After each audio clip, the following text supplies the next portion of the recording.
Des comme moi, ils pourront en chercher longtemps. 32 ans de carrière au ministère, et pas le plus petit retard, pas un seul. Pas le moindre arrêt de travail non plus, aucune absence pour maladie, pas l'ombre d'une entorse au règlement. Je plains celui qui voudrait me reprocher quoi que ce soit sur le plan professionnel. Maman dit, tu es une aiguille dans une meule de foin.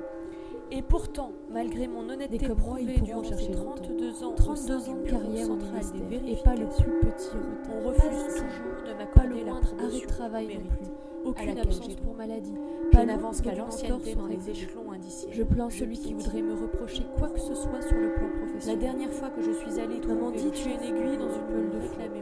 Et pourtant, malgré mon honnêteté prouvée durant ces 32 ans au sein du bureau central des vérifications, on refuse toujours de m'accorder la promotion au mérite à laquelle j'ai droit. Je n'avance qu'à l'ancienneté dans les échelons indiciaires.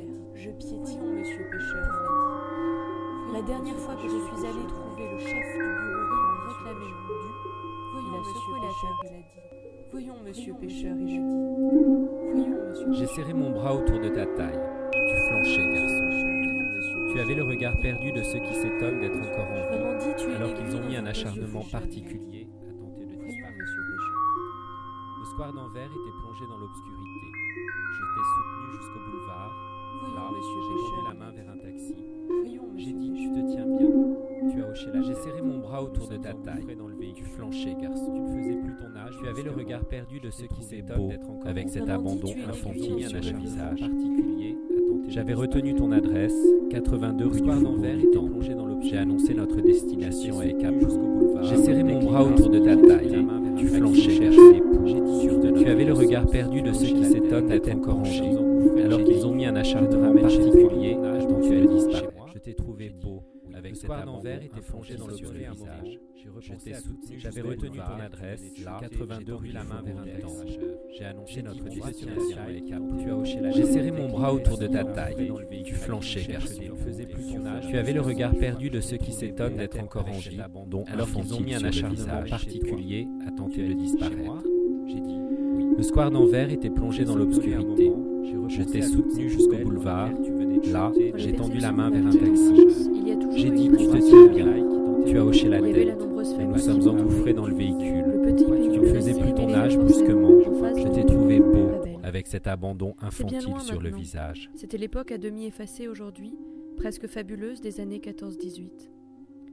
Nous les gens, les enfants du petit pays, qu'allions-nous faire dans cette orgueilleuse guerre où malgré notre neutralité, vous avez jeté les pesanteurs de la géographie. Il y avait la nombreuse famille qui m'entourait.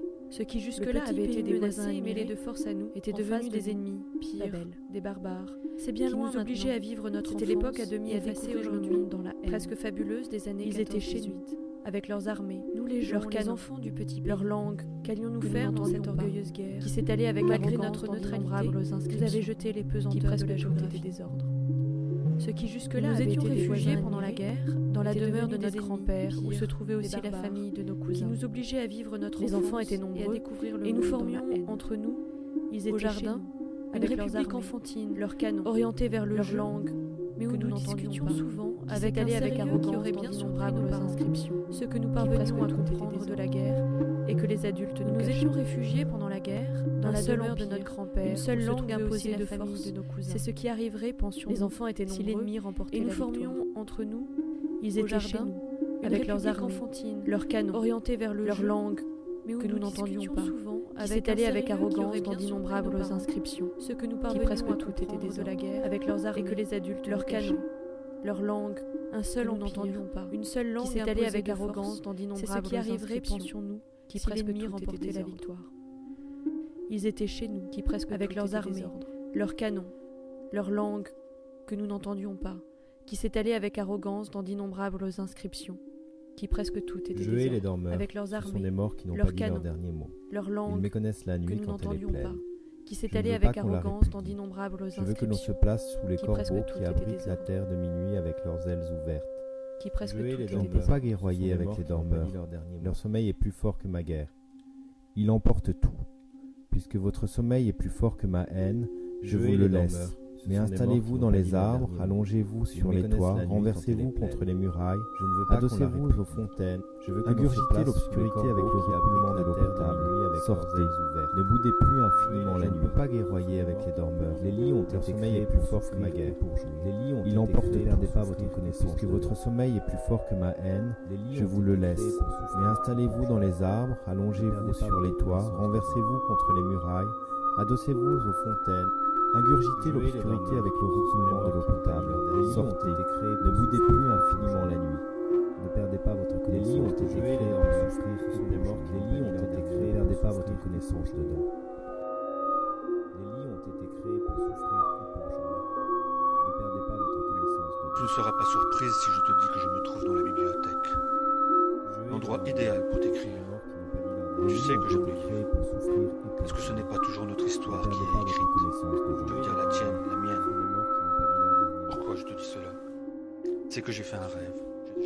Pour quelqu'un qui ne rêve pas, confier son rêve à quelque chose de terriblement paradoxal et impudique. J'ai rêvé que j'entrais dans une librairie. Je me méfie grandement de la manie de l'interprétation. Quelle naïveté que de croire que ce qu'on imagine est vrai. Je tenais un livre à la main, très certainement prélevé sur une des tables de la librairie, quand la libraire ouvrit une armoire vitrée pour en extraire un volume recouvert d'un cuir noir, mat et granuleux. Quand je remis le livre à la dame, je remarquai gêné que des épingles avaient pénétré la chair molle de mes mains. Oui, c'était ça que je cherchais. Et cependant, je n'avais rien ressenti, aucune exaltation, aucune excitation, rien piché dans ma main. Comment avait-elle fait pour traverser la couverture? J'accomplissais une sorte de rite, un devoir. Je remettais de l'ordre dans l'ordre. C'était comme des échardes. Il y en avait des petites et des grandes. Certaines jaillissaient fièrement de mes paumes, d'autres se tairaient, ne voulant ni être vues, ni être arrachées à leur nouveau terrain. Je ne devais en laisser aucune. Dieu sait ce qu'il aurait pu advenir. Je n'avais rien ressenti. Aucune exaltation, aucune excitation, rien.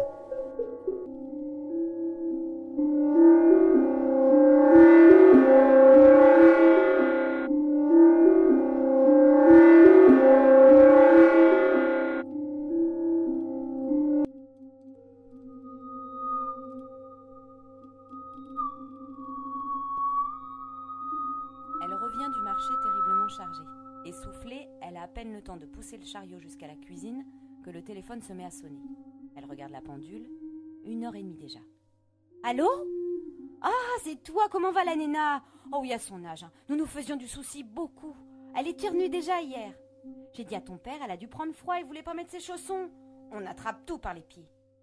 Ah oui, 38. Ah, c'est comme la fille de Marie-Pili, elle aussi.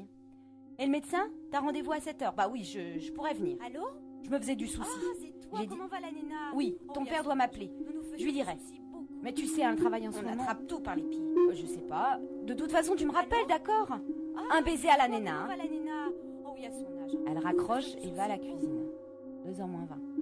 Elle commence à déballer les paquets sans enlever son manteau. On attrape tout par les pieds. Oh, le poisson avant tout. Il faut manger les limandes rapidement. Ce frigidaire ne conserve rien. Allô? Il faut penser à le changer. Ah, c'est toi, comment va la Néna? Le poisson avant qu'elle arrive. À son âge. Il vaut mieux que je l'accompagne. Avec ces nouveaux médecins, on sait jamais. On attrape tout par les pieds. Où est donc le poulet? Ah oui, voilà. 2h moins le quart, il va pas tarder. Nous mangerons les blancs de poulet et une soupe de pain. Ah, c'est toi, comment va la Néna? C'est excellent pour l'estomac, ça cale. Ouais. Elle vérifie qu'il lui reste du pain. À son âge. Pour nous deux, ça ira. Elle en mange jamais. Je lui donnerai le reste des spaghettis. Comment va la Néna?